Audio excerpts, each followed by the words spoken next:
మరీ ఇలా ఉన్నావేంట్రా నువ్వు? ఇది ఓ పూరి జగన్నాథ్ సినిమాలో ఫేమస్ డైలాగ్. విలన్లా కనపడే హీరోతో విలన్ చెప్పేటువంటి మాట. ఇప్పుడు శ్రేయస్ అయ్యర్ను చూస్తే కూడా అలాగే కనిపిస్తుంది. టీమిండియాలో చోటు తగ్గడం లేదు, సెలక్షన్స్లో పేరు వినిపించడం లేదు. ఇలా జరిగితే చాలా మందిని కృంగతీస్తుంది. కానీ శ్రేయస్ అయ్యర్ను మాత్రం రెచ్చగొట్టింది. ప్రతి మ్యాచ్లో గెలవాలన్న కసి, తానేంటో చూపించాలన్న పట్టుదల అతని ఆటలో కనిపిస్తుంది.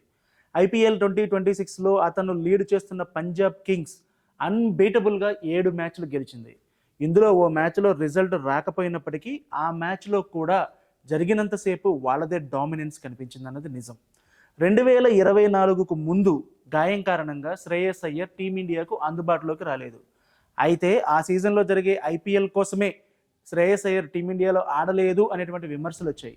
IPLకి ప్రిపేర్ కావడం కోసమే టీమిండియా మ్యాచ్లకు దూరంగా ఉన్నట్టు పెద్ద ఎత్తున సోషల్ మీడియాలో చర్చ జరిగింది. కారణం ఏదైతేనేమి, ఆ తర్వాత అతను ఎప్పుడూ కూడా T20 మ్యాచ్లు అలాగే టెస్ట్ మ్యాచ్లు ఆడలేదు.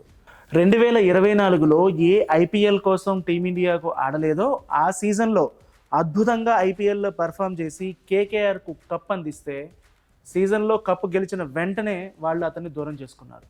2025లో కోపంతో PBKSలో చేరి రెచ్చిపోయాడు.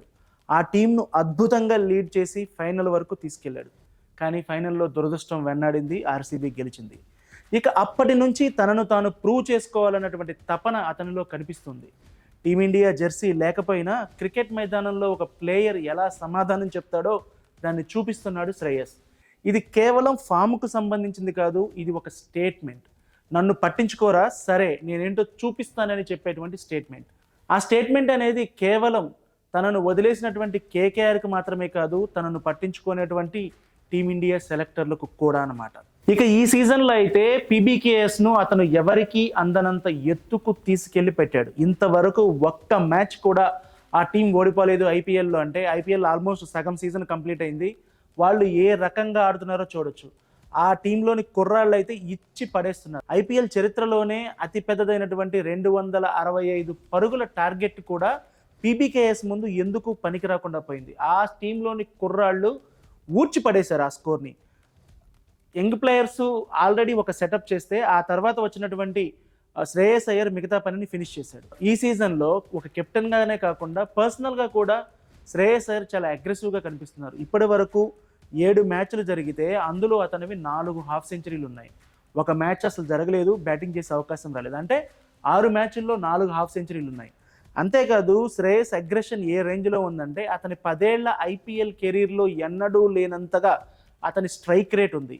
ఇప్పటి వరకు 7 మ్యాచ్ల్లో దాదాపుగా 270కి పైగా పరుగులు చేస్తే 180కి పైగా స్ట్రైక్ రేట్ ఉంది. అంటే అర్థమవుతుంది కదా, అతను ప్రతి మ్యాచ్లోనూ ఏదో ఒక మెసేజ్ ఇస్తున్నాడు. ప్రతి మ్యాచ్ను గెలిపిస్తూ తానెంత వాల్యుబులో ప్రూవ్ చేస్తున్నాడు. తాను కేవలం ఆటగాడిని మాత్రమే కాదని ఒక లీడర్నని చాటుతున్నాడు. మొదట్లో ఢిల్లీ క్యాపిటల్స్కి ఆడినటువంటి శ్రేయస్ ఆ తర్వాత ఆ టీం కెప్టెన్ అయ్యి ఆ టీంని ఫైనల్కి తీసుకెళ్లాడు.